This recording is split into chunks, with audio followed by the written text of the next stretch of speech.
जावा आधम ते जावा आधम संत सेवी पतन उतार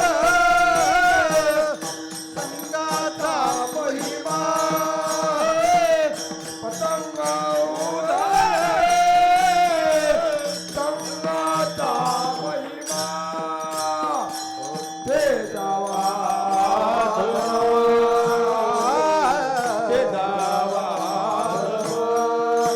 संत सेवा संत सेवा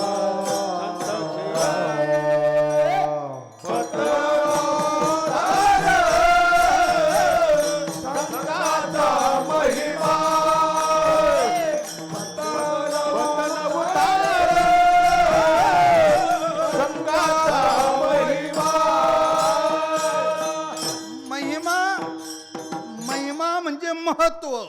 संघाचं काय महत्व आहे, काय महिमा आहे की त्या संघ ज्यांचा केलाय ती वस्तू असेल नाहीतर व्यक्ती असेल, वस्तू मूर्त असेल किंवा अमूर्त असेल, खूप डायमेन्शन्स आहेत, किती आता सांगून होतील सांगता येत नाही. पहा, संघ दोन प्रकारचा आहे. आता याचा मी संघ करतोय की नाही, या वस्तूचा संघ घडतोय ना माझा, आहे की नाही, हे कुठपर्यंत माझा आवाज ग्रास्पिंग करून अन्य लोकांपर्यंत पोहोचवण्याचं काम ते हे यंत्र करतंय. ही वस्तू आहे का व्यक्ती आहे? ही वस्तू आहे. ही मूर्त आहे का अमूर्त आहे? मूर्त म्हणजे आकाराला आलेली, आणि अमूर्त सुद्धा वस्तू असते, त्याला विचार म्हणतात. दिसत नाही पण ती वस्तू असते. आलं का लक्षात? म्हणून वस्तूचे दोन प्रकार आहेत, एक मूर्त एक अमूर्त. वस्तू आहे की नाही, वस्तू म्हणून ब्रह्माचा विचार केलाय. दिसतंय का? रंग नाही, रूप नाही, नाही वर्ण छाया. हे कशासाठी सांगितलं तर काही गोष्टी विचार अमूर्त असतात, भावना अमूर्त असतात. पण काय भावना तुमच्यामध्ये आहे हे तुमच्या क्रियेवरून ठरवावं लागतं. म्हणजे तो विचार आणि कार्यात प्रणित झाला रे झाला की तो मूर्त रूप धारण करतो. वस्तू सुद्धा बाधक ठरतात, म्हणून कोणत्या वस्तू ठेवायच्या आपल्याजवळ त्याचा विचार करायचा. Vitthal Vitthal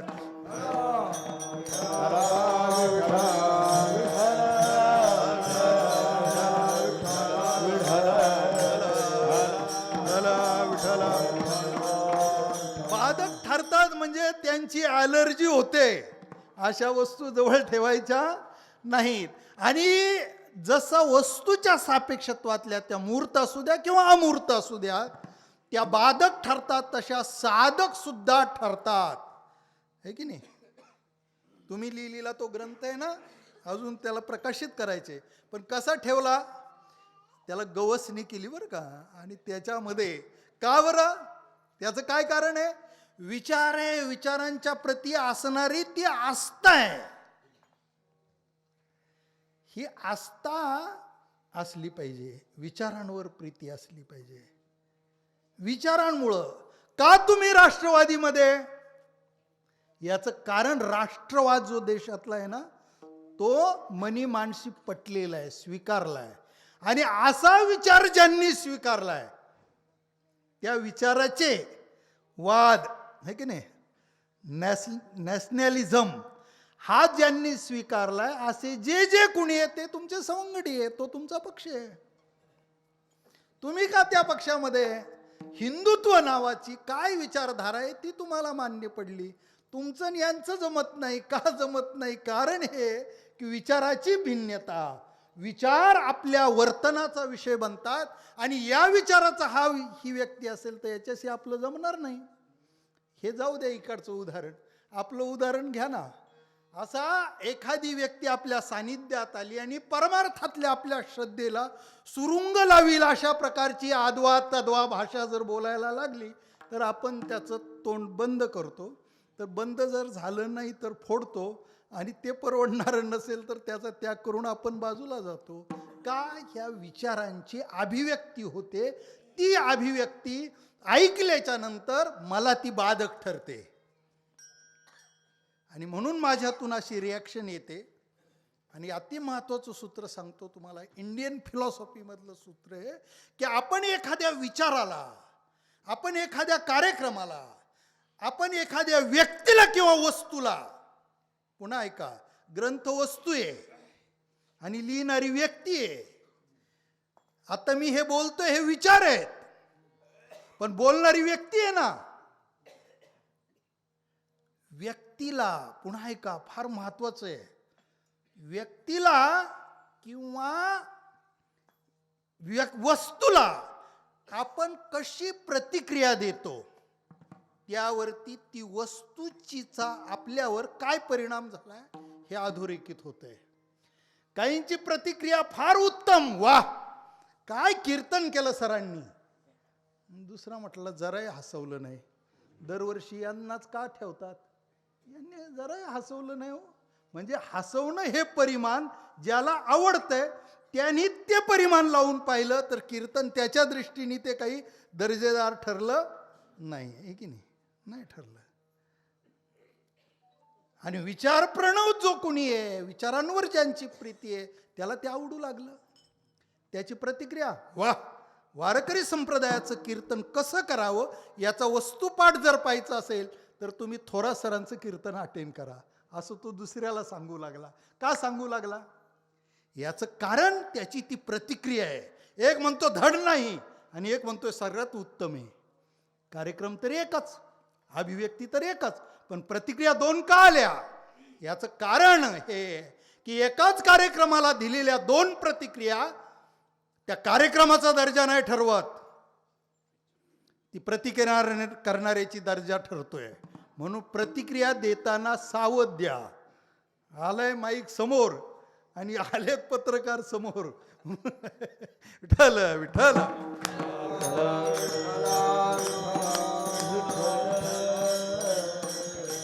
comment must be thoughtful.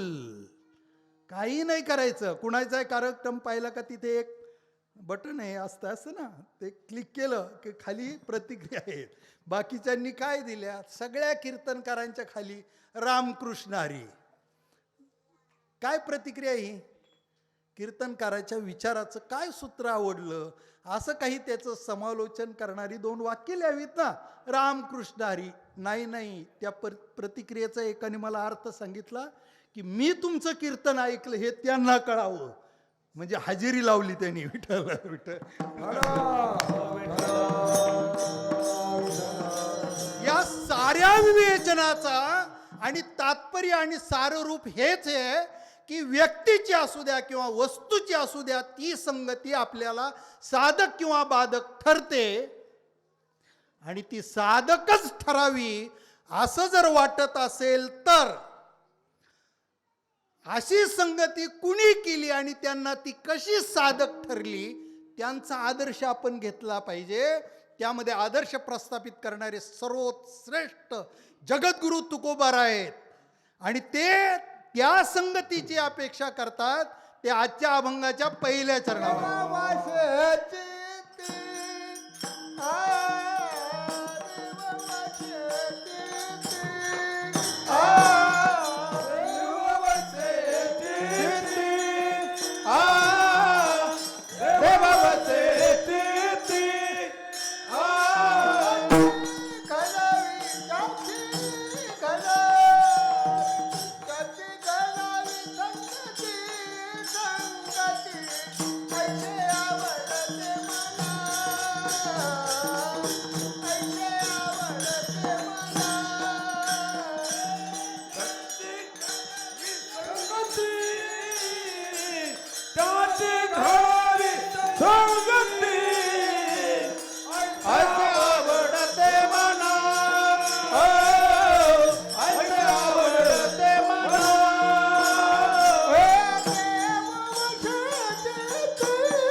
कधी घडावी संगती कधी घडावी संगती कधी घडावी संगती संघाचा परिणाम प्रतिकूल किंवा अनुकूल अर्थात साधक आणि बाधक जर होत असेल तर आपल्याला संगती घडावी, ती योग्य घडली पाहिजे, ती संतांची असली पाहिजे.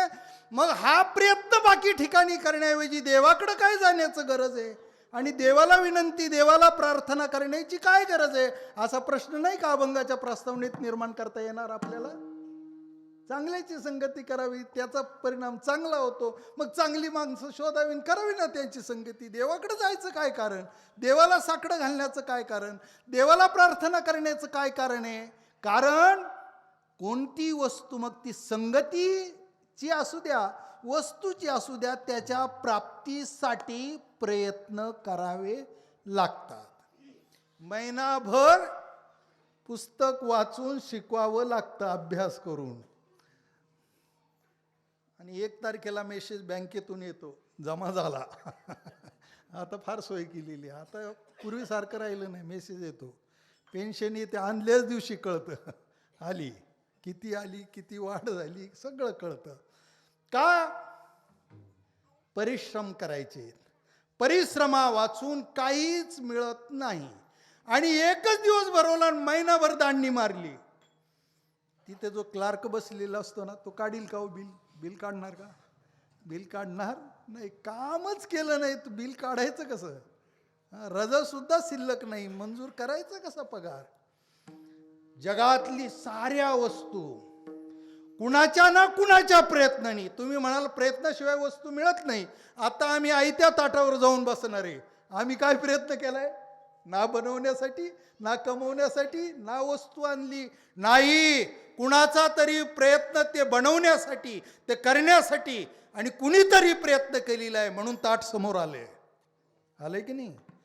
प्रयत्न वाचून जगात काहीच कुठंच मिळत नाही, मिळू नये. आणि यदा कदाचित मिळालं, स्वप्रयत्नाने नाही मिळालं तरी कुणाच्या तरी प्रयत्नाने मिळालेले हे लक्षात ठेवायचे. आणि त्याच्या प्रती कृतज्ञतेचा भाव बाळगायचा आहे. हे विचार कुठून मिळाले? हे तुकोबारायांचे विचार आहेत, हे साधू संतांचे विचार आहेत का आपल्या डोक्यातले आहेत? नाही, हे डोक्यात आलेत ना, हे गाथ्यातून आलेले आहेत. तुम्हाला गाथा तर समोर दिसत नाही, तो माथ्यात गेलेला आहे आणि तो बाहेर येतोय. ते आहे त्यांचं. म्हणून त्यांच्या प्रती अत्यंत सजगतेचा भाव, आस्थेचा भाव, जिव्हाळ्याचा भाव, श्रद्धापूर्वक त्या शब्दांची योजना, उच्चार आणि आचार करायचा असतो. विठाला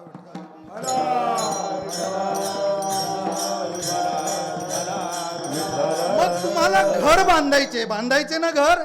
मग घर बांधायचे, त्याच्यासाठी लागणारी वाळू कुठं मागायला जायची? देवाकडे प्रार्थना करायला जायची का? देवा आता एक ट्रक पाठवा. वाळू कुठे मिळते? जिथे मिळते वाळूचा डेपो असतो तिथे जायचं, त्या मालकाला विनंती करायची, तो रेट फिक्स करायचा, त्याच्या गाडीचं भाडं द्यायचं, वाळू खाली होईल, तुमच्या घराला उपयोगात येईल. एवढं डोकं दिलंय आपल्याला, देवानीच दिलंय. कुठे काय मिळतं ना तिथे ते मिळवायला गेलं पाहिजे आणि तिथे प्रयत्न केले पाहिजेत. प्रयत्न कुठंतरी दुसऱ्या ठिकाणी केले नाही. म्हटले भाषण करायचं म्हटल्यावर श्रोते लागतात ना. मग श्रोते जिथे असतील तिथं भाषण केलं पाहिजे का नाही? भाषण करायचे नाही, हे डोंगरात गेले तिकडे आणि तिथं भाषण चालले, काय त्याचा परिणाम होईल का? होणार नाही.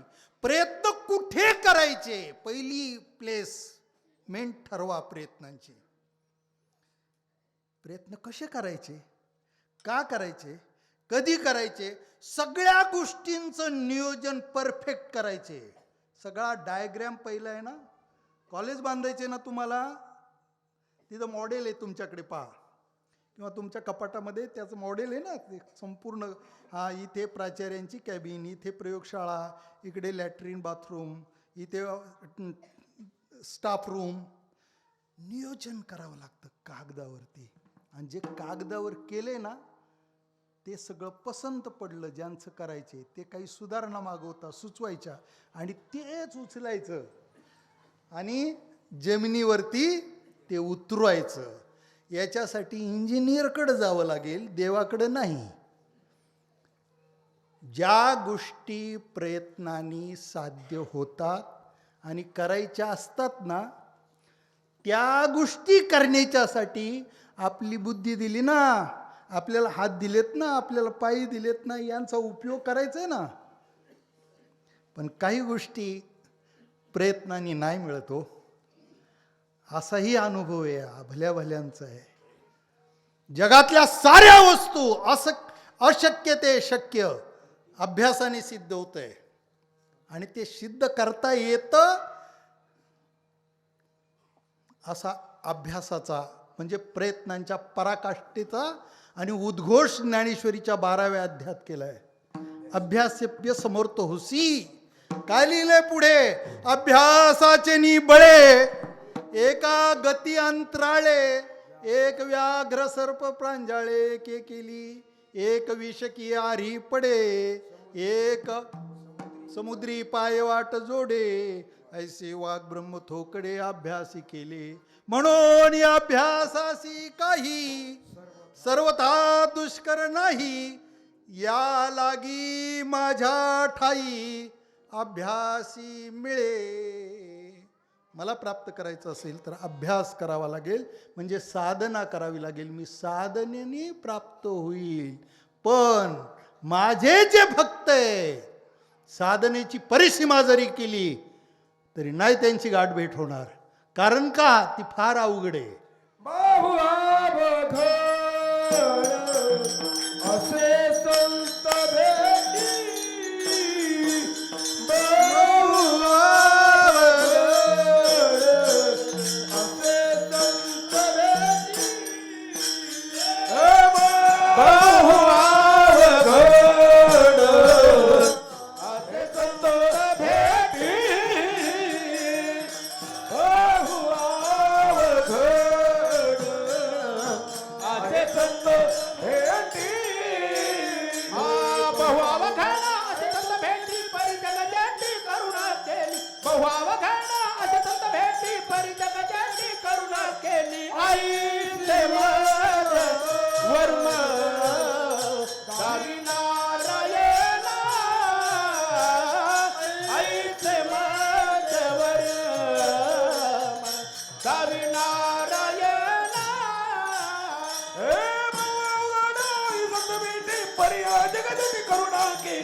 बहु हा प्रयत्नांची विविधता सांगणारा शब्द आहे. बहु अवघड आहे संत भेटी. शक्य तेव्हाच आहे, शक्य नाही असं नाही. अवघड आहे म्हणजे शक्य नाही असं नाही. सुलभ आहे पण कधी? परी जगजेठी. परी म्हणजे परंतु. जगजेठी करुणा केली, त्यानं त्या जगजेठीनी करुणा म्हणजे कृपा केली तर. आता सिद्धांत आपल्या हाताशी आला बरं का साहेब. काय सिद्धांत हाताशी आला? की अन्य वस्तू अन्य व्यक्ती प्रयत्नाने मिळतात. करता का नाही तुम्ही प्रयत्न? की आपल्या कॉलेजच्या उद्घाटनासाठी आणि माननीय शरदचंद्रजी पवार साहेबच आले पाहिजे. प्रयत्नाला यश येतं की नाही? काही वेळेला तुमचं शेड्यूल कार्यक्रम बदलून घ्यावा लागतो, त्यांची व्यस्तता जर असेल तर. प्रयत्नाने मिळतो. पंतप्रधान सुद्धा आणता येतो. प्रयत्न करा प्रामाणिक. आले का नाही? दिहुला आलते ना. हे प्रयत्नाने शक्य आहे. पण काही गोष्टी प्रयत्नाने शक्य नाहीत. त्याच्यासाठी एकतर भगवंताची कृपा असावी लागते संत भेटीसाठी. असं आहे. म्हणून शंकराचार्य लिहितात विवेक चूडामणी नावाच्या ग्रंथामध्ये, दुर्लभम त्रयमेवैतेत देवानुग्रह हेतुकम मनुष्यत्वम मुमुक्षत्वम महापुरुष संश्रया. इथे महापुरुष म्हणजे संत पुरुष असे. देवानुग्रह हेतुकम, देवाचा अनुग्रह म्हणजे कृपा झाली तर. म्हणजे संतांची भेट प्रयत्नाने साध्य नाही, तर ती कृपेने साध्य आहे आणि ती कृपा देवाची व्हावी लागते. आणि म्हणून तुकोबाराय आणि देवाला सन्मुख झाले. त्या प्रश्नाचं उत्तर, त्याचं विवेचन आहे.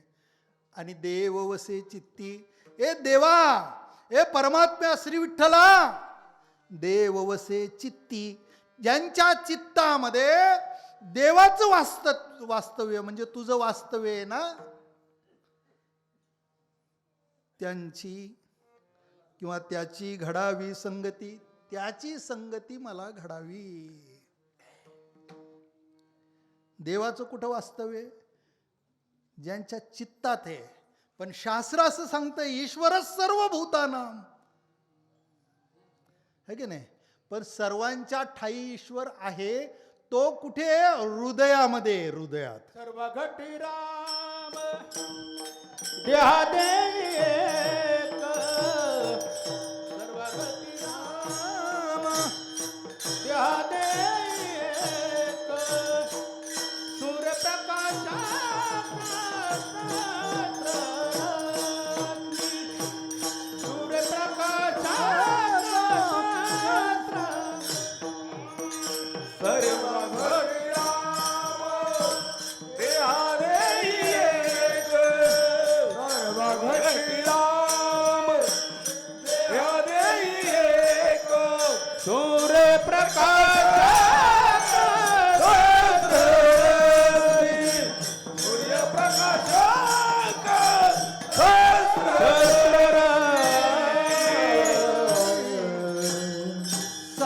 घटीये. शास्त्र सांगतं की सर्व ठिकाणी आहे. सर्वम खलविदम ब्रह्म.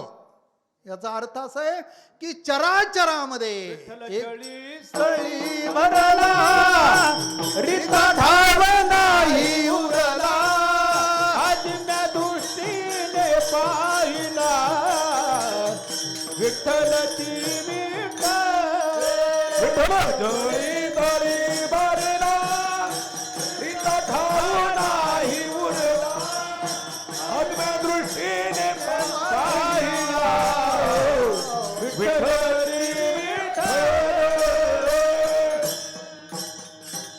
जळी स्थळी विठ्ठल सर्व ठिकाणी आहे.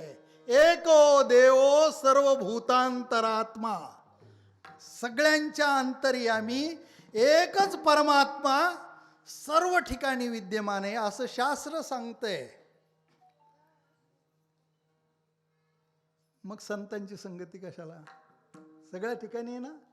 सगळ्या ठिकाणी आहे तो. हा सगळ्यांचा विवेक नाही.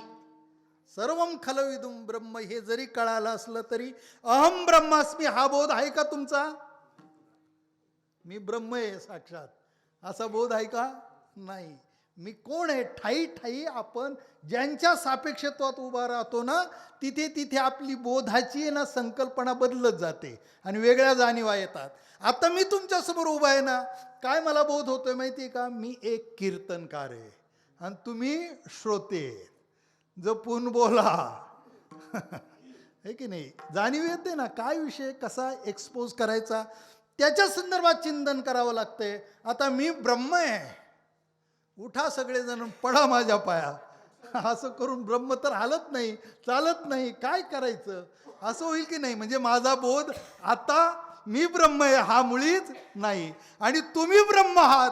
अशा अवस्थेत ब्रह्मस्थितीला प्राप्त झाल्यावर कीर्तन ऐकू येईल का? नाही ना. म्हणजे हा बोध नाही आहे. मी ब्रह्म आहे हा बोध नाही.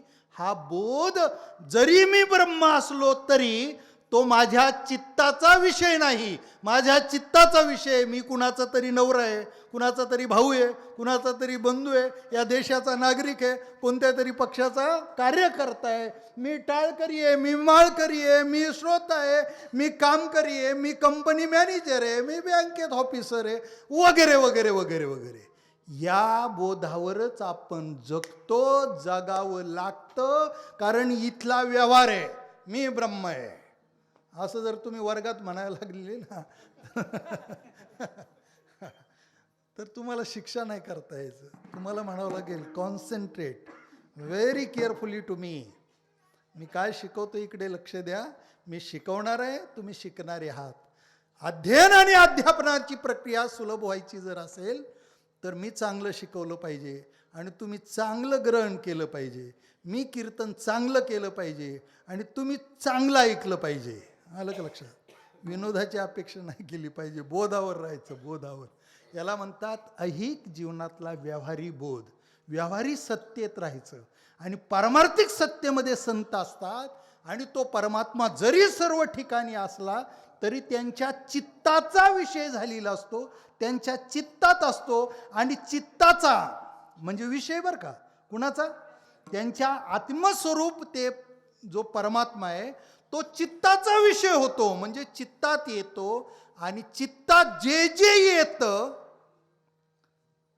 ते त्यांचं चिंतन होतं आणि आपल्या चित्तात जे जे येतं त्याची चिंता होते. विठ्ठल विठ्ठल.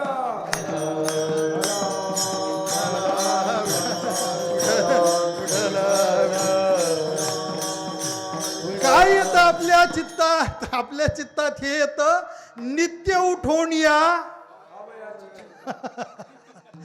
खावयाची चिंता. त्याच्यासाठी सगळा संघर्ष असतो, त्याच्यासाठी ही पळापळ असते, त्याच्यासाठी या गावात कीर्तन, त्या गावात कीर्तन, याला भेट त्याला भेट. फार मार्केटिंग करायला लागली. मला हे काही जमेना बरं का. PhD होऊन आहे ना, महिन्यातून एखादी 2 कीर्तन होतात साहेब. आणि मी तर आता अशी भूमिका घेतली, फुकट कीर्तन आपलं ठेवून पहा तुम्ही. अरे जाऊ दे ना हे विचार लोकांपर्यंत. पण म्हणता you have no market. PhD कशाबरोबर खातात याची अक्कल ज्यांना नाही ते त्या साधकाची त्या कीर्तनकाराची काय योग्यता जाणणार आहे? मार्केटिंग नाही करायचं, समाधी लावायची. 2,500 पुस्तकांमध्ये बसलेला असतो आणि आतापर्यंत 7 ते 8 PhDच्या लोकांना म्हणजे विद्या वाचस्पती पदवी विद्यापीठांनी ज्यांच्या सहीने दिली तो कीर्तनकार तुमच्या समोर कीर्तन करतोय. तुम्हाला ऐकावं यासाठी मी विनोदाच्या साधना करू आणि विद्या वाचस्पती पदवीऐवजी विनोदाचार्य होऊ? ही परंपरा मामांची नाही. ही संत मनाजी बाबांची मुळीच परंपरा नाही. विठाला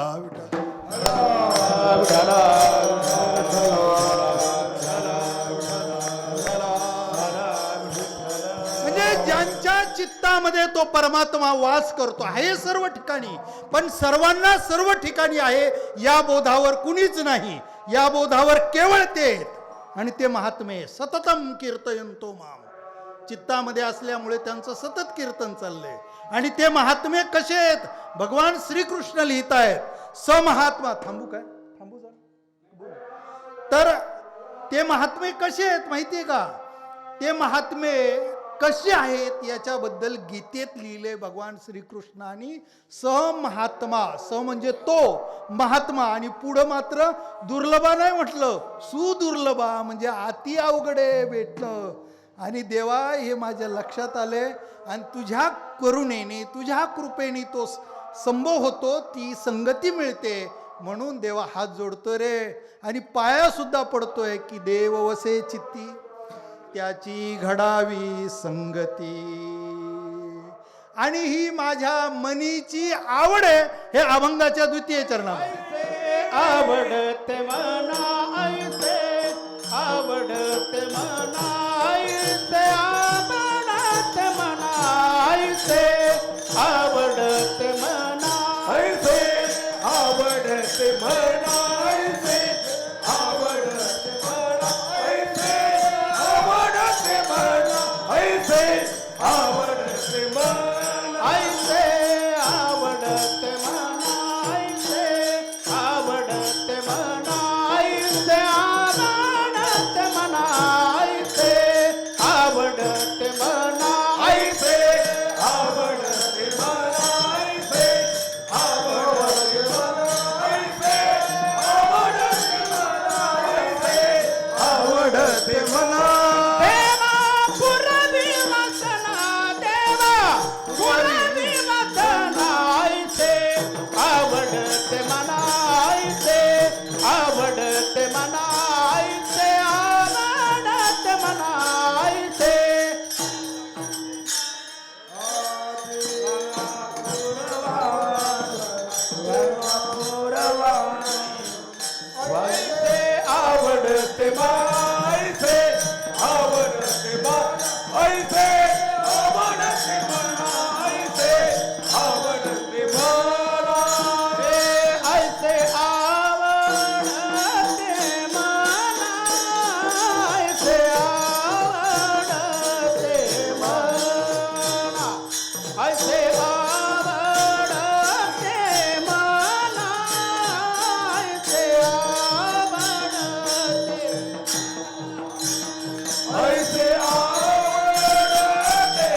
नामृत काय म्हणतात ना, या चालीत कळतं.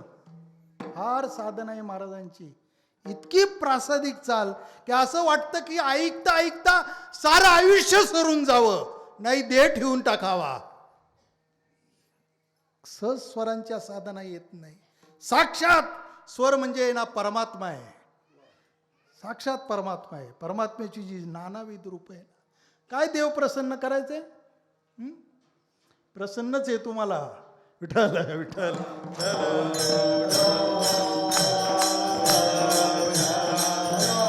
हे देवा, मी माझ्या मनाची आवड, मला काय आवड आहे?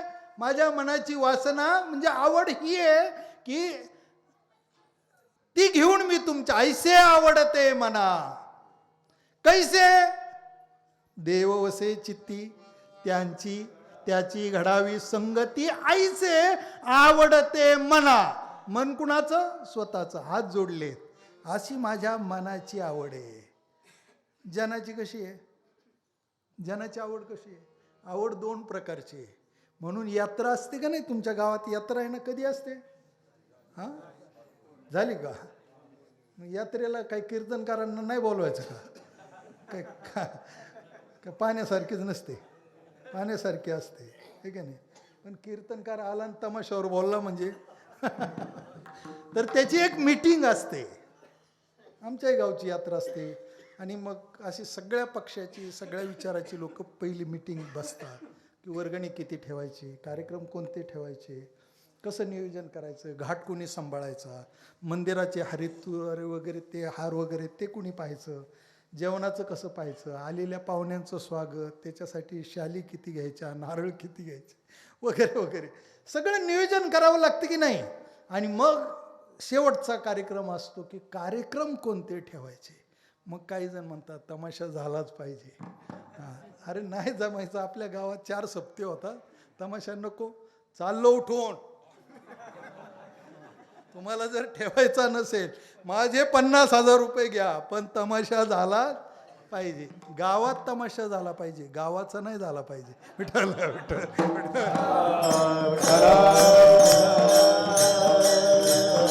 आणि मग आहे ना, तो कारभारी असतो ना, त्या मीटिंगचं नियोजन करणारा, तो म्हणतो की तमाशा व्हावा असं कुणाकुणाला वाटतंय, जरा हात वर करा.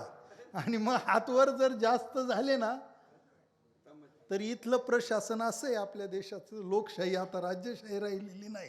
राजा जर असता तर काय ठेवायचं एकाने ठरवलं असतं, आता एकाला ठरवता येत नाही, त्याच्यावर चर्चा घडावी लागते. संसदेमध्ये प्रस्ताव मांडला का चर्चा, उलट पालट चर्चा, आणि मग त्याच्यामध्ये बहुमत घ्यावं लागतं की नाही. का बहुमत घेतलं? आणि कारभारी गावचा मुख्य प्रमुख आणि योग्य विचाराचा असून कथा कीर्तनात उभा राहणारा असून सुद्धा तमाशाला मान्यता का द्यावी लागली? याचं कारण, मला जरी आवडत नसला है की नाही, तर जनाला आवडतोय ना, बहुमताला आवडतोय ना. बहुमत आहे,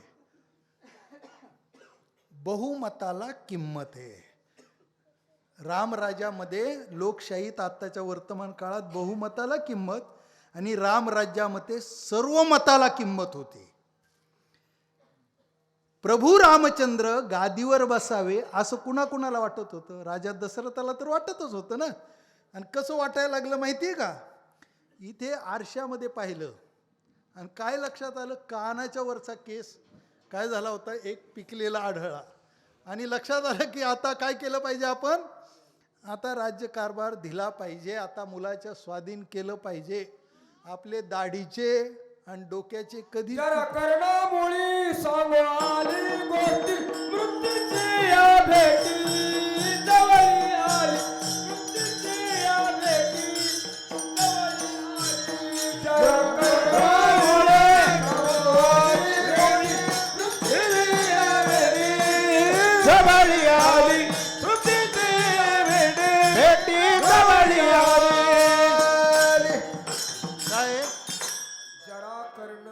सांगू आली गोष्टी. हो, कानाच्या जवळ सांगू आली गोष्टी. पुढे काय?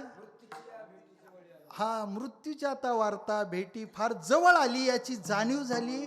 आणि त्यानं निर्णय घेतला, राजा होता ना, की प्रभू रामचंद्र गादीवर बसतील. आणि सगळी मंडळी उठली बुवा. अशी चाव करणारी मंडळी नव्हती, राजाचं ऐकणारी होती. कामाला लागली. कोण तोरणे, तिकडं तोरणं चालली, तिकडं स्वयंपाक चाललाय, तिकडे काय गाव सजवायचं काम, काही जण रथ घोडे त्याच्या ऑर्डरी, सगळे तत्परता. सकाळी सगळं तयार झालं पाहिजे असा रिपोर्ट राजाला करायचा होता. आणि 12 वाजता मोठ्या सोहळ्यामध्ये प्रभू रामचंद्र गादीवर बसणार होते. पण खलबत शिजली गेली. आणि किती मतं विरोधात गेली बोला जरा. हा, 2 मतं विरोधात गेली ना. कोणाकोणाची? एक कैकईचा आणि मंथरेचं मत आहे ना विरोधी पडलं. नाही, राम नाही गादीवर बसला पाहिजे, भरत गादीवर बसला पाहिजे. आणि हे राजा दशरथाला सांगण्यात आलं. तो बेशुद्ध होण्याची मूर्छा येऊन पडला आणि डोक्याला हात लावून बस. सुचेना सगळीकडे बाहेरचं. आता कसं रात्री अपरात्री जाऊन कुठल्या मंडळाला सांगायचं काम थांबवा. अहो सगळे हारे आले, सगळे लागले ना कामाला सगळे मंडळी. आणि प्रभू रामचंद्राची पावलं सकाळी त्या सिंहासनाच्या दिशेने भरजरीत राजवस्त्र परिधान करून रथात मिरवणूक निघून त्या सिंहासनाच्या दिशेने जाण्याऐवजी सगळा ड्रेस, राजवैभवाचा ड्रेस खाली उतरवला, वल्कले परिधान केली आणि ती पावलं सिंहासनाच्या दिशेने नाही, वनाच्या दिशेने, सिंहासनाच्या नाही वनाच्या दिशेने पडू लागली. मग लोक म्हटले, सगळेजण म्हणतायत प्रभू थांबा, चालले कुठे? सिंहासनावरती बसायचं ना, वेळ होत आलेली आहे. आचार्य सांगू लागलेले आहेत, आंबेकर काका हजर आहेत, मंत्र उच्चारून झालेत, आता काय करायचं? नाही म्हटले, नाही मंत्र उच्चारून होऊ द्या, नाही तर काय होऊ द्या. पावलं आता चालली कुठे? वनाच्या दिशेने. इतकं बहुमत असून सुद्धा किती मत विरोधात होती? बहुमत होतं पण सार्वमत नव्हतं. विठ्ठल विठ्ठल. आणि रामराज्यामध्ये सार्वमताला किंमत होती, वाटतच होतं. आणि ते ठामपणे, म्हणून लोक रामायणावरती आणि रामावरती आरोप करतात की कुणातरी एका परटाचं ऐकून आणि सीतेला वनात धाडणं हे रामाचं शोभनीय कर्तव्य नाही. कारण राम राजा हा स्वतःसाठी नसतोच, त्याचे देव देव्हाऱ्यात नसतात, घरात सुद्धा नसतात, घराच्या बाहेर असतात आणि त्यांना तो सदैव पूजत असतो. हा राजा रामचंद्राचा आदर्श होता.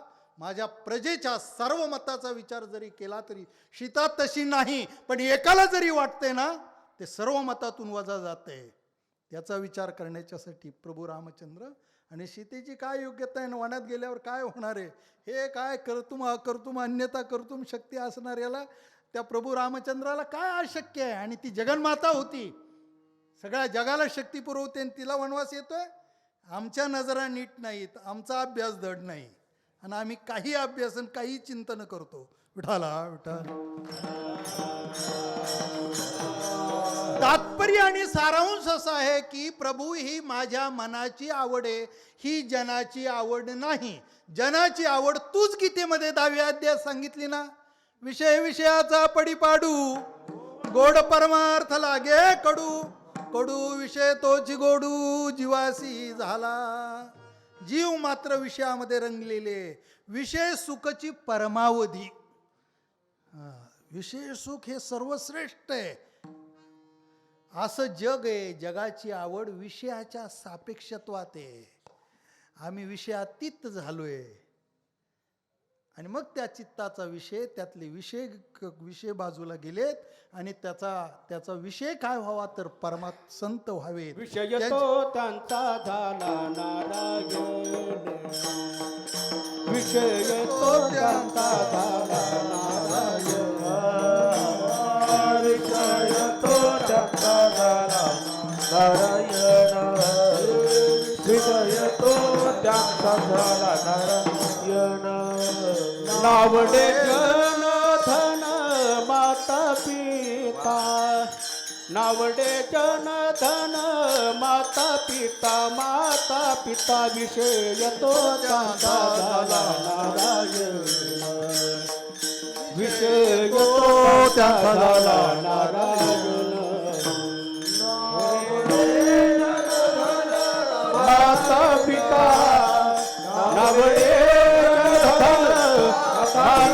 कामाचा पिता विषय तो त्यांचा झाला नारायण विषय तो त्यांचा झाला नारायण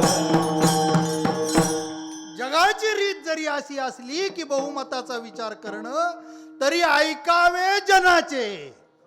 ही म्हणे ना आपल्या मराठीमध्ये, ऐकावे जनाचे आणि करावे कुणाचे, मनाचे. याच्यात फार मोठा अर्थ आहे. ही पॉलिसी कुठं राबवायची, परमार्थाच्या वाटेवर. जगाला तुम्ही परमार्थाला निघालेत, किती वाटतंय तुमचा मुलगा वयात आल्याच्या नंतर लग्न करण्याऐवजी संन्याशी व्हायला निघाला, किती जणांना आवडेल? हा?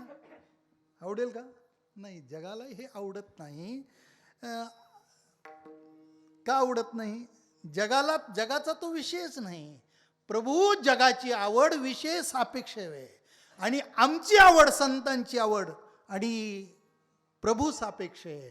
म्हणून विषय ज्यांचा नारायण झालाय, म्हणजे ज्यांच्या चित्तामध्ये नारायणाने वास केलाय आणि त्याचं चिंतन जे रात्रंदिवस करतात, त्यांची संगती मला मिळाली पाहिजे. ही माझ्या मनाची आवड आहे. परमार्थात स्वतःची आवड महत्वाची आहे, अन्यांच्या आवडीचा विचार करायचा नाही. नर नारी बाळे सगळेजण आहेत ते परमार्थाला लावणारे नाहीत. आणि परमार्थाला लावणारा जर कुणी असेलच, अहो आद्य गुरु शंकराचार्यांची आई सुद्धा हे नाही काय, प्रत्यक्षात शंकराचा अवतार शंकराचार्य, आद्य शंकराचार्य आहेत ना सगळे भाष्यकार. आईने सपोर्ट करायला पाहिजे होता ना, बाळा जा संन्यासी घेतोय संन्यास तो. आईने सुद्धा संन्यास घेण्याला विरोध केला. हा इतिहास आहे, हा इतिहास आहे. आणि म्हणून जगाच्या आवडीचं, जनाच्या आवडीचा मला विचार करायचा नाही. प्रभू माझ्या आवडीचा विषय आहे. माझी वासना ही आहे की संतांची संगती मला मिळावी. अशी ऐसे आवडते मना देवा पुरवावी वासना. याची पूर्ती करण्याची ताकद प्रयत्नांमध्ये नाही.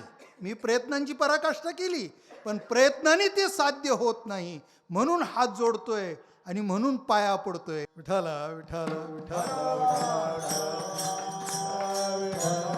ऐसे आवडते मना देवा पुरवावी वासना. एक मुद्दा जास्त विस्ताराने नाही त्याचं विश्लेषण करता येणार, पण दिग्दर्शन करून जातो की मनाचा जो विषय आहे तो वासना आहे.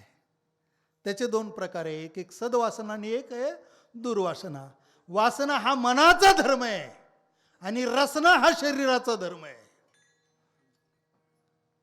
की नाही. खायला पाहिजे चांगलं, बास काही नसलं तरी चालेल. मी आता ह्या मागच्या 4 दिवसापूर्वी मुंबईला दादरला एका लग्नाला उपस्थित होतो आणि इतके पदार्थ ताटामध्ये होते ना की खरं सांगू का तुम्हाला, असं मी जेवण कधीच जेवलो नव्हतो, घरी नाही दारी नाही. म्हणून मला ना अपेक्षा झाली की काय खावं ना असं होऊन गेलं. आणि ताटात आलेलं एका व्यक्तीला सरणार नाही एवढं, पण लावलाच आम्ही, ताकद लावलीच. ते रसनाच तशी सांगत होते ना, ते पदार्थ सांगत होते मला घे मला घे. आणि चौकशी केली, एका ताटाची किंमत होती 1000 रुपये. 1000त किती जणांचे जेवण होईल? एवढं महागाई झाली बरं का, एवढी आग लागली बाहेर. विठ्ठल विठ्ठल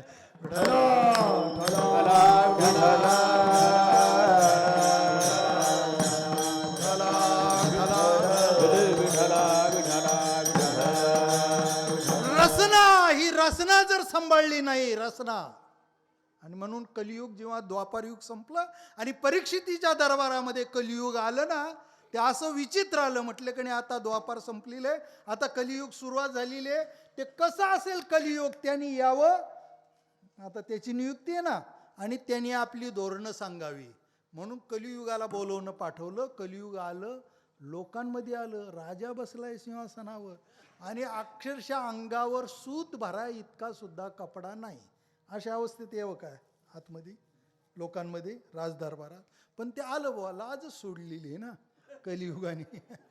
आणि आलं, एका हातामध्ये एक लिंग त्यानं पकडलंय स्वतःचं आणि दुसऱ्या हातामध्ये जीभ पकडली.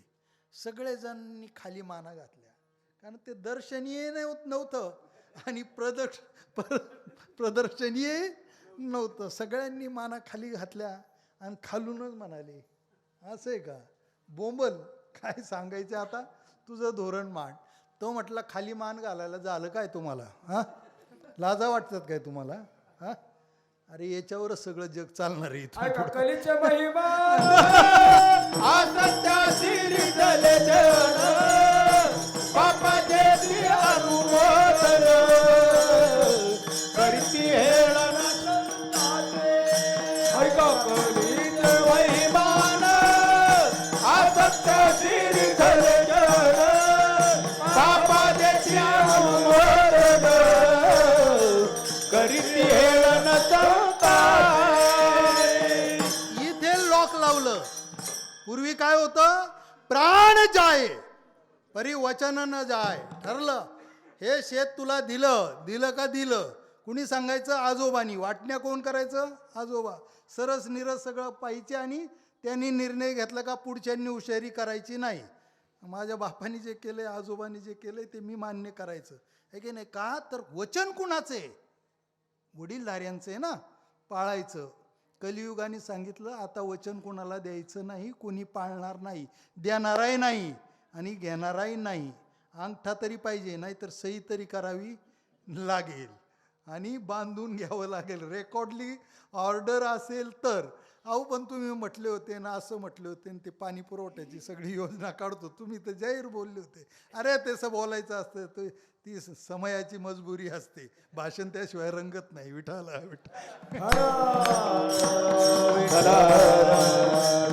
किती माणसं शब्दाला आणि वचनाला जागतात.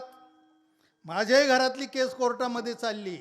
केवळ माझ्या आजोबांचे शब्द आत्ताची पिढी मानत नाही आणि वयवाट करून झाली 72 वर्ष.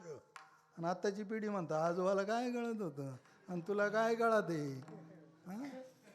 येते का लक्षात, कुणाची जबान होती. अरे ते नसते तर आम्ही असतो का, आपण असतो का. आणि त्यांच्या वाक्यांची वासला तुम्ही लावणारे कोण. पण वचन संपले. रसना, ही रसना, हे हे हे इंद्रिय असं आहे की ते इंद्रिय आहे ना, बाथरूमचं, ते फक्त बाहेर टाकतंय. आलं का लक्षात. फक्त एकच जगदंबा आहे की तिनं त्या शुक्रबीजांचा स्वीकार त्यातून जर केला तर सृजन जन्माला येतं. जास्त स्पष्टीकरण करत नाही. आणि दुसरं हे की याच्यातून बाहेरही टाकता येतं, तसं आतही घेता येतं. येतं की नाही, हे सांभाळायचे. कुठं टाकतोय आपण, थुंकी कुठे टाकतोय, लिहावं लागतंय. गुरुजी तुम्ही लिहिलं असेल ना, इथे थुंकून हे. आणि का लोक तरफडात एस टीमध्ये खिडकीची जागा धरायला जातात, काही कळतच नाही. ती खिडकी असते, बाहेरचं दृश्य दिसते, जरा खाली बघ, किती घाण करून ठेवलेली असते, किती थुंकी टाकलेली असते लोकांनी. विचित्रता आहे. विठ्ठल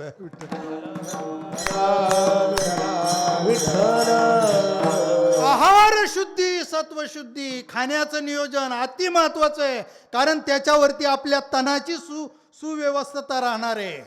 किती खायचं, कधी खायचं, काय खायचं, कुणी खायचं, या सगळ्या गोष्टीचा विचार करायचा आहे. थंडी आहार विहार युक्ताहार विहार नेम इंद्रियाचे सार नेम इंद्रियाचे सार नसावी बासर नसावी बासर निद्रा बहु भाषण विक्ताहार विहार विक्ताहार विहार नसावी बासर युक्त आहार विहार युक्त आहार विहार. हे आता फक्त गाण्याचे दिवस राहिलेत. आता हे सांगायचं नाही आणि त्याचा पुरवठा करता येत नाही. युक्त आहार, इंग्लिशमध्ये याला बॅलन्स्ड डाईट असं म्हणतात, संतुलित आहार. किती घेतोय आपण आज दिवसभरामध्ये? दूध किती जणांनी घेतलं? आता हात वर करायला सांगत नाही, तुम्ही तुमचं ठरवून घ्या. आणि चहा किती जणांनी घेतला माझ्या सहित? आलं का लक्षात? टाळताच येत नाही. साहेबांना कसं शक्य झाले, आता मी शिकून घेईल त्यांच्याकडून. इतके चहा, सकाळपासून 8 चहा पिलोय. अजून शुगरवर गेलो नाही, सावध व्हायला लागेल. विठ्ठल विठ्ठल. रसना अति महत्वाची आहे. रसना, खाण्याला दर्जा असला पाहिजे, पिण्याला दर्जा असला पाहिजे. खाणं आणि पिणं ज्याचं बिघडलं ते इथे बिघडलं, इथून बिघडलं का इथं बिघडतं, आणि हे बिघडलं का हे सगळं रोगाचं भंडार आहे. हे नीट ठेवा. सगळं चाललंय ना जगामध्ये, हे सगळं पोटासाठी चालले. पोटाला सांभाळा. ऐसा खाना खाइये न करे पेट में कुटकुट, हे रसनेचं वाक्य. आणि ऐसी बात बोलिये कोई न बोले झूठ. आणि या रसनेने पोचलेल्या शरीराबद्दल कबीर लिहितात, ऐशी जग पर बैठिये कोई न बोले उठ. विठ्ठल.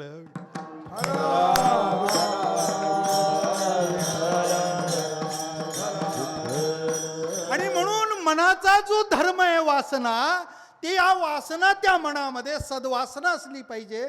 दुष्ट वासना जर असेल तर त्या मनाला शिकवलं पाहिजे. नको जाऊ मना वासनेच्या संगे, पहा त्या रावणा कैसे झाले, ते शिकवलं पाहिजे त्या मनाला.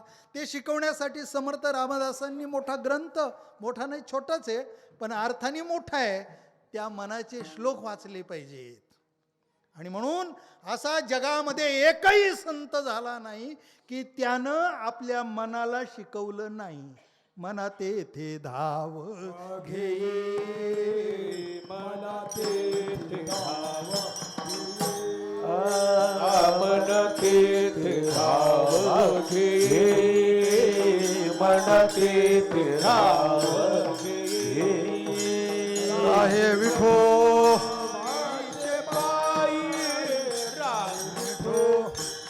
बात पायी तुम्ही आई का रे कान.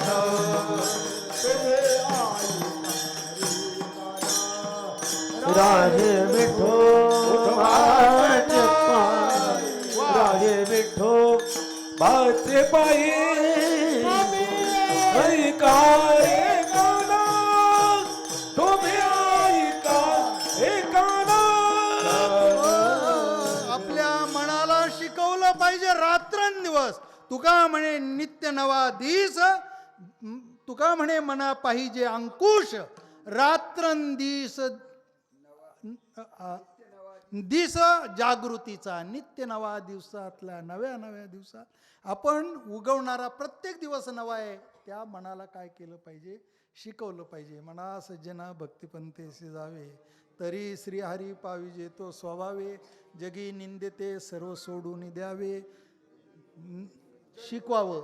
आणि नाही शिकवलं ना स्वतःला, आणि स्वतः शिकून सिद्ध जे झाले ते मग थोडंसं शिकवण्यासाठी 2 तास, 1 तास, 35 मिनटं, 10 मिनटं जनाला शिकवावं. जनाला शिकवण्यासाठी निर्धारित कीर्तनाची वेळ 2 तास आहे, पण मनाला शिकवण्याचे उरलेले 22 तास मनाला शिकवण्याचे आहेत. आणि आपण आहे ना गावभर हिंडतोय जनाला शिकवीत, मनाला मात्र कोणीच शिकवत नाही. आणि म्हणून प्रश्न सगळ्या मनातले आहेत. आणि मनातलेच प्रश्न इतके जटिल झालेत, एकदम कॉम्प्लिकेटेड. ते मनातले प्रश्न कुठं उतरलेत? तनात उतरलेत. आपल्या तनात उतरले. म्हणून मनही साथ देत नाही. देते का साथ? अहो माझे 15 अभंग पाठ व्हायचे दिवसाला, आता 1 कडवं पाठ होत नाही. कोणतं कडवं घेतलंय? म्हटलं असं असं कडवं घेतले, सकाळपासून पाठ करतोय, अजून पाठ होत नाही. का? साथ करते का? मनही साथ करीत नाही. आणि म्हटले 2 तास आता मला कीर्तनात उभं राहत नाही आणि बसवतही नाही. म्हणजे मनही काम करीनी आणि तन सुद्धा काम करीनी. काय हे रिजिडनेस तुमच्या मना शरीरात तनात का आला? का लवचिकता राहिली नाही? मन लवचिक राहिलं नाही, ते ताठर झाले, ते असं राट झाले एकदम. त्याच्यात वाकायची ती सवयच राहिली नाही आणि ते सगळं शरीरामध्ये उतरलंय. आणि म्हणून देवा आपण आपल्या सद्वासना जाग्या केल्या पाहिजेत आणि त्या जगवल्या पाहिजेत. आणि त्याच्यासाठी महाराजांनी काय केलंय तर अभंगाच्या 3ऱ्या चरणात महत्वाचं ज्ञान हरी जन सवे भेटी हरी जन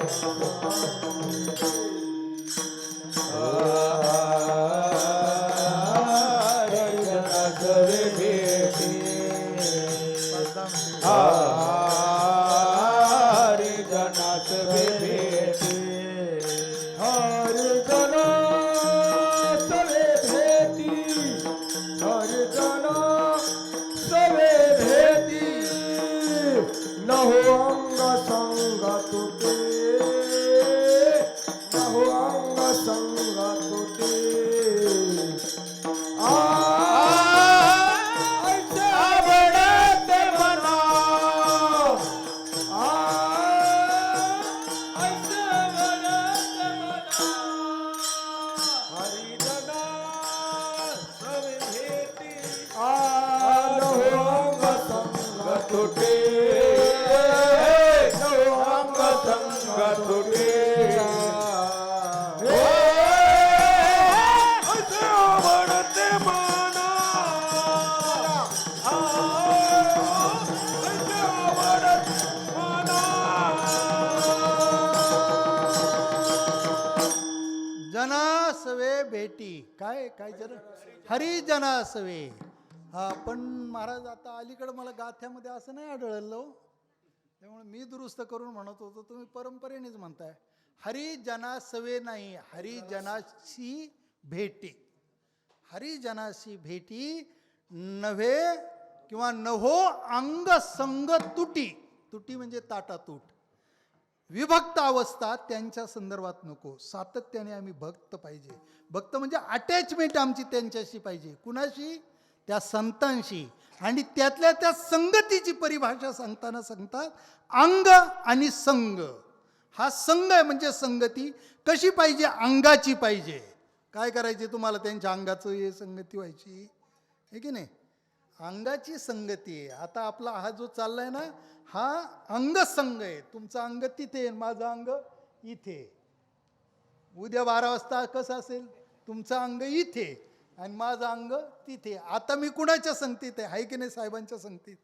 साहेबांचं अंग तिथे, माझं अंग इथे. तरी देखील मी त्यांच्या संगतीत आहे. आता कुठे? त्यांच्या संगतीत आहे. म्हणजे निकटवर्ती. संग हा शब्द निकटवर्तीपणा दाखवतो आणि तो अंगाने निर्देशित होतो. म्हणून अंग संग तुटी होता कामा नये. आता दुसरा एक अर्थ सांगतो, फार मार्मिक आहे बरं का. खूप चिंतन केले. आता हे सगळंच चिंतन इथे मांडता येतं नाही, वेळ बी निघून गेली. तरी पण मी अजून 5-7 मिनटं बोलणार आहे. आता धीर आला ना? धीर आला का नाही? विठ्ठल विठ्ठल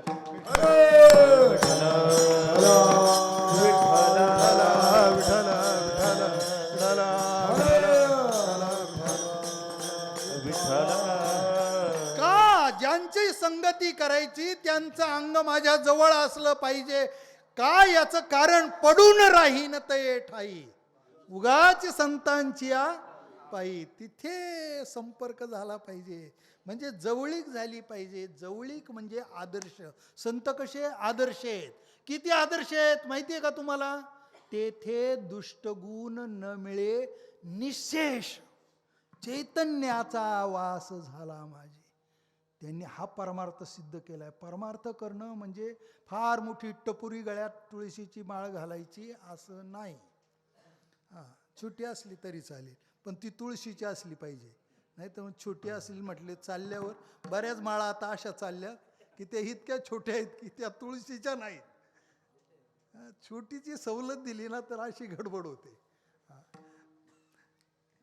तर माळ असली पाहिजे. पाहिजे की नाही? ती कुठं असली पाहिजे? गळ्यामध्ये असली. विठाला विठाल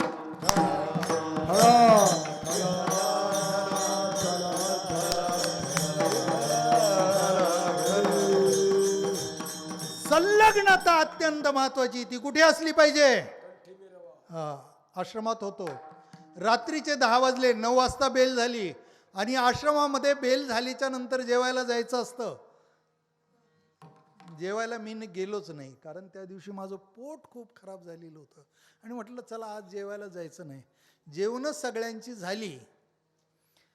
महाराजांनी चौकशी केली की ज्ञानेश्वर जेवायला का आला नाही. म्हटले तब्येत बरोबर नाही. आता ताटं तिथे असं असतं की अगोदर ताटं मांडली जातात आणि मग ताटावर जाऊन बसायचं असतं. महाराजही ताटावर बसलेले आणि भरलेल्या ताटावरून उठायचं नसतं. नाही आला तर नंतर जेवेल, त्याची चौकशी करू आपण, म्हणून समोर आलेल्या ताटावरून उठू नये, त्या अन्नाचा अवमान होऊ नये म्हणून महाराजांसहित सगळ्यांनी जेवण केलं आणि बाकीचे सगळे ब्रह्मचारी त्यांच्या त्यांच्या रूममध्ये गेले, साधू निवासामध्ये. आणि संन्यासी महाराज उठले आणि माझ्या रूमकडे आले. मी आपला तापाने फनफनलो होतो आणि अरे मग हे सांगायचं की नाही रिपोर्ट मला 4 वाजता का सांगितलं नाही, आपण दवाखान्यात गेलो असतो. नाही महाराज आली कणकण, पण जाईल. मला वाटलं की नाही इतकं काही सिरियस होणार नाही, पण आता ताप जास्तच वाढत चालला आहे. त्यांनी जे वाक्य सांगितलं ना लाख मोलाचे. म्हटले ज्ञानेश्वर तुझ्या गळ्यात काय रे, कारण मी असं शर्ट काढलं होतं आणि बनलेच होते, त्यामुळे माळ सरळ दिसायची ती, आहे की नाही. आणि ती माळ त्यांनी पाहिली. माळ आहे ना तुझ्या गळ्यात. म्हटलं होय महाराज, फार लहानपणापासून ही माळ मी घातली आणि ह्या माळेला मी फार जपतो, हिची पथ्ये पाणी सगळी जपतो. मग लक्षात घ्यायचं, ज्याच्यावरती तुळशीपत्र ज्या देहावर ठेवलंय ना, आहे की नाही, कारण पत्र आहे ना त्या आहे त्या अवस्थेत राहत नाही, त्याचं जे काष्ट आहे ना ते त्या अवस्थेत राहतं. म्हणून नाहीतर अशी माळ करतात आणि ती करावी लागते, त्यावेळेला करावी लागते ना. ती काष्टाची नसते, ती पानांची असते. तो हार असतो. भगवंताला देखील तुळशीचा हार घालतात की नाही, तुळशीच्या पानांचा हार घालतात, माळ नाही घालत, हार घालतात. माला घालतात, माळा म्हणजे. पण ती माळ जर मी घातली तर पहिली गोष्ट ती 4 दिवस जर मी गळ्यात ठेवली तुळशीचा हार, काय होईल नाना, काय होईल, ती पानं हे होणार ना, त्यांना ती चैतन्य त्यांचं हरवलं जाणार, ती पानं कुजू लागतील, त्यांच्यातून तो अन्नरस खाली उतरू लागेल आणि माझं शर्ट कसं होईल, खराब होणार आहे की नाही. मग मी काय करणार, शर्ट टाकून देईल का माळ टाकून देईल. हां, माळ टाकावी का शर्ट टाकावी, शर्ट टाकलं पाहिजे, पण टाकणार नाही ना. माळ परत करता येईल, वाहता येईल, शर्टाला पैसे जास्त लागतात महाराज. म्हणून अशी प्रवृत्ती होऊ नये म्हणून शास्त्रांनी पर्याय काढला की सगळ्यांना काही आता तुळशीच्या पानांची माळ घालता येणार नाही, त्यांनी झाडांचा आणि निसर्गाची बी हानी आहे. काष्ट ती जेव्हा वाळेल त्यावेळेला तिचं ते काष्ट काढा आणि त्याचं काय करा, हे करा. म्हणून ते एक प्रकारचं तुळशीपत्रच आहे. आणि ज्यानं तुळशीपत्र हा देह त्याच दिवशी त्या देहावर तुझा अधिकार नाही आणि तू त्याच्याकडं दुर्लक्ष करतोय, ते फनफनलंय, ताप आलाय त्या देहामध्ये. हा देह देवाचा आहे हे तुला मान्य आहे का.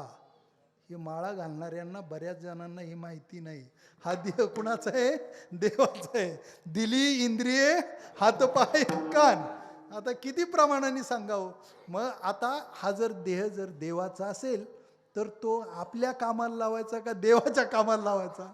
हां, आणि देवाच्या कामाला लावायचं आणि किती कीर्तनाचे पैसे घ्यायचे. विठ्ठल विठ्ठल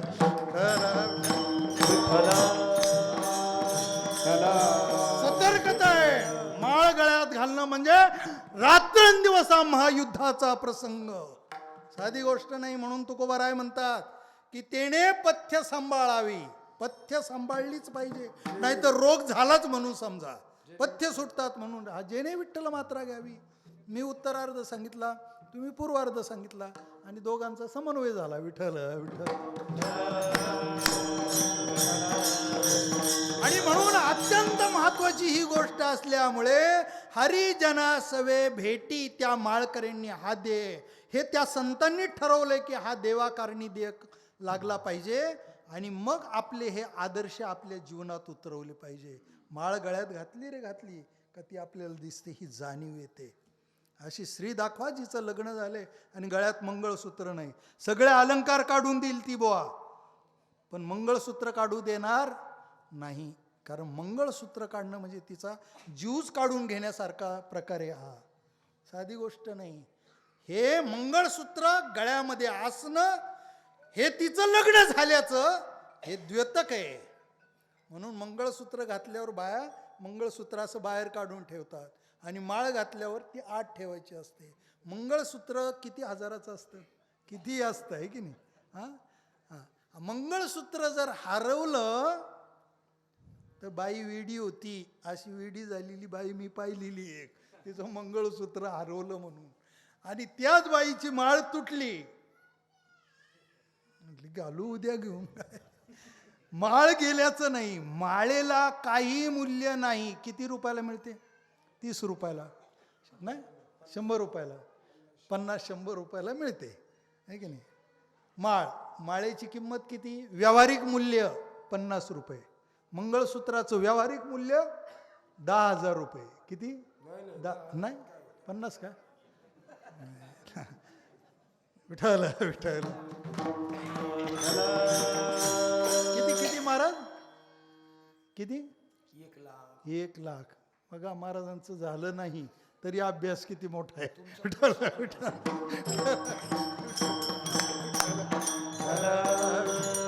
विनोदाची गोष्ट सोडा, 1 लाख रुपये किंमत सांगितली मंगळसूत्राची. हे व्यावहारिक मूल्य आहे त्याचं, हे सांसारिक मूल्य आहे. पण माळेचं आम्ही पारमार्थिक मूल्य जर करायचं जर ठरलं तर काय माहितीये का, त्या श्रीकृष्णाला बसवलंय आणि एका तुळशीच्या पानानंच वजन होऊ शकलं, सोन्यानी नाही. परमार्थामध्ये सोन्याचं मूल्य. तुळसी पत्र पारड ठेविता, तुळसी पारड ठेविता, हे माधव झाला बरोबरीचा उठा कीर्तला. रुक्मिणी तुम्ही स्वस्त कशा बसल्या उठा कीर्तला. स्वस्त कशा बसल्या उठा कीर्तला. वजन झालं, होत नव्हतं, तुळशीच्या पानाने वजन झालंय. रुक्मिणी उठा चला आता. भगवंत तोलला गेला. कशासाठी? ती तुलना झाली बरं का. इतकं महत्वाचं ते महत्व आहे. असे जे विचारांचं महात्म्य ज्यांनी आपल्या जीवनात उतरवलं आणि आता प्रतिपाद्य विषयाचा कळस करत असताना लक्षात आणून एक ओवी देतो की श्रुती स्मृतीचे अर्थ आपणची होऊनी मूर्त अनुष्ठाने जगा देत वडील जे ते संत असतात की जे श्रुती स्मृतीचा अर्थ प्रत्यक्षात मूर्त रूपात स्वतःच्या आचारात आणि विचारात अभिव्यक्त करतात ना. हे आदर्श आपल्या जवळ पाहिजे आणि त्या जवळ आदर्शांचा परिणाम आपल्यावर होतो. व्यक्तीचा तो संग नसतो, तो व्यक्तीचा नाही, ती व्यक्तिनिष्ठता नाही, ती तत्वनिष्ठता असते. आणि तत्वनिष्ठता त्या संतांच्या जीवनामुळे माझ्या जीवनात येईल. म्हणून न हो अंग संग तुटी. अरे बाबा, मग हे तुला दिलं आणि संतांची संगती घडली, ॲज इट इज तुला जे हवं तसं घडून आलं, माझी कृपा झाली आणि संत भेटी झाली, पण त्याचा परिणाम तुझ्या जीवनावर काय होईल? अतिशय सुंदर उत्तर महाराजांनी अभंगाचे. तुका म्हणे धीने, तुका म्हणे धीने, तुका म्हणे धीने, तुका म्हणे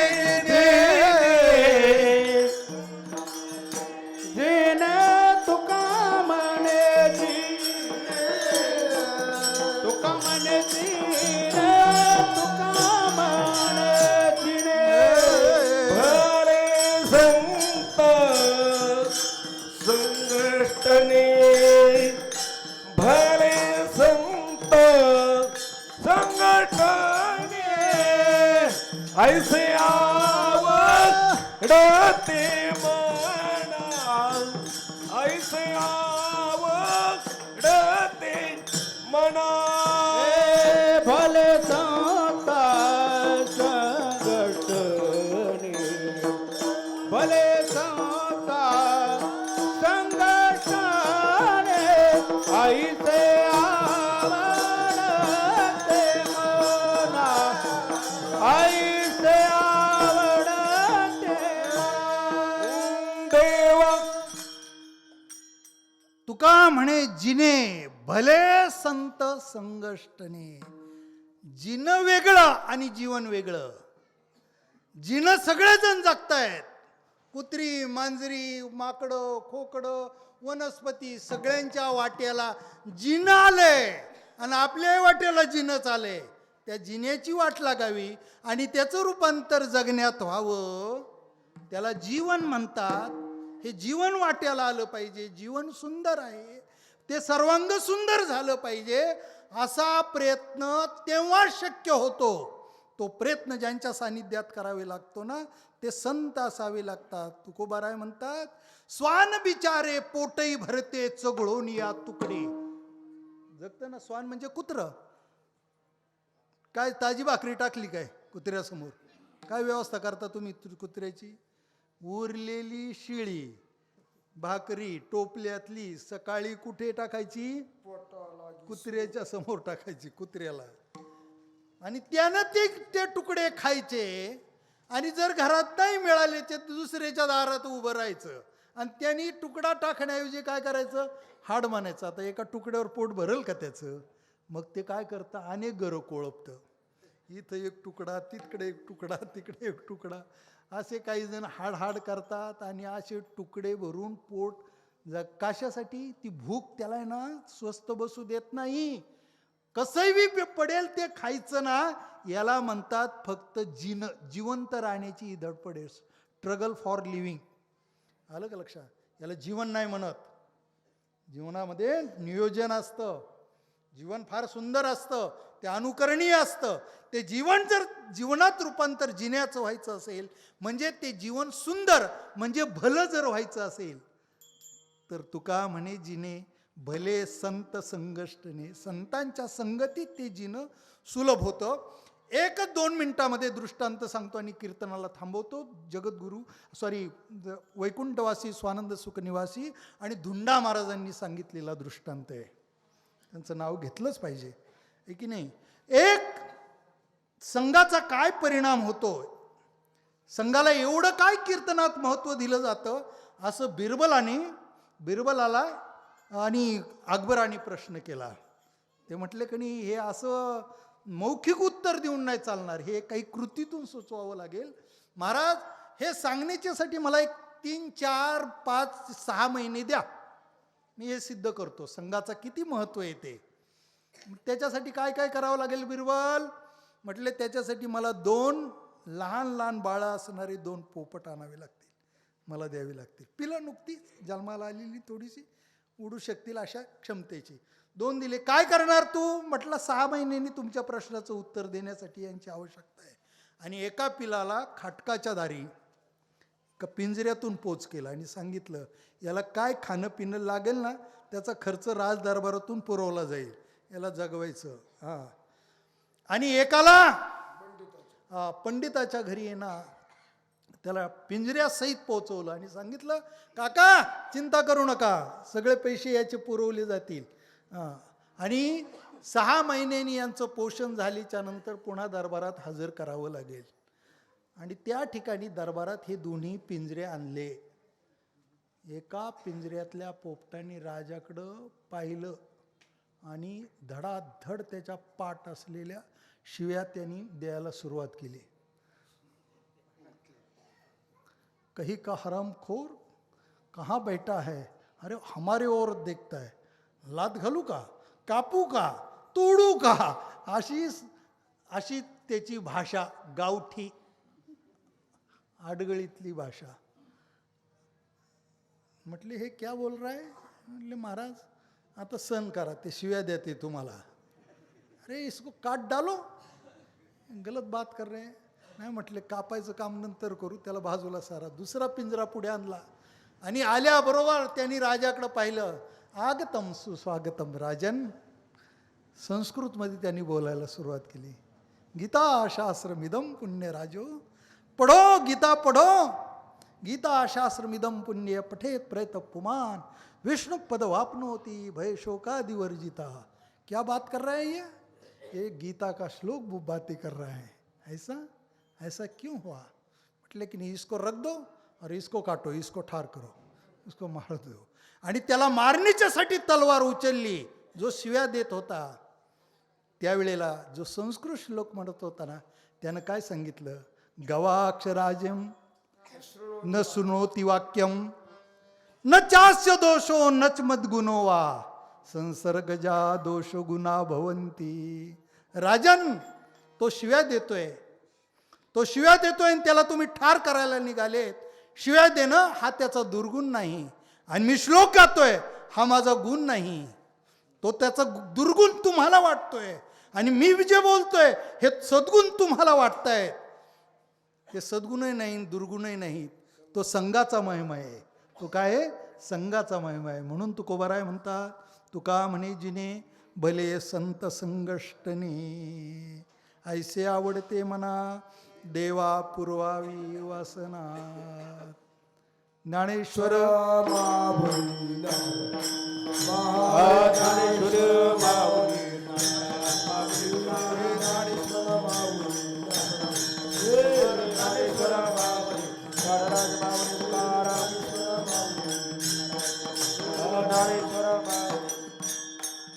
परमपूज्य सज्जनाओ, इथे कीर्तन करताना ते कीर्तन रंगतंच आणि रंगवलं जातं. त्यामुळे टाईम मॅनेजमेंटमध्ये थोडीशी मागे पुढेपणा येतो. पण तुम्ही मनाचे कान करतायत. श्रोता तो वक्ताच नव्हे, श्रोते विण. तुमची कॉन्सन्ट्रेशन झालेली अवस्था मला अधिक बोलायला भाग पाडली. परंतु मी जे बोललो ते योग्य होतं अशी धारणा ठेवून बोललो आहे. वेळ झालेली आहे. या निमित्ताने आपण संत कृष्णदास महाराज आणि आपले संत मनाजी बाबा यांचा एक दिव्य असा कार्यक्रम आपल्या गावामध्ये संपन्न होतो आहे.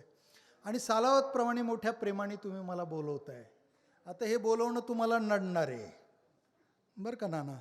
कसं नडणार आहे की एखाद्या महाराजांना जास्त वेळ जर ठेवलं ना का त्याची वयवाट जास्त होते, आणि वयवाट हटवणं कोर्टाला देखील फार अडचणीचं ठरतं, आहे की नाही. मग ती मिराशी होते. मिराशी माझ्या वडिलांची मिराशी का देवा.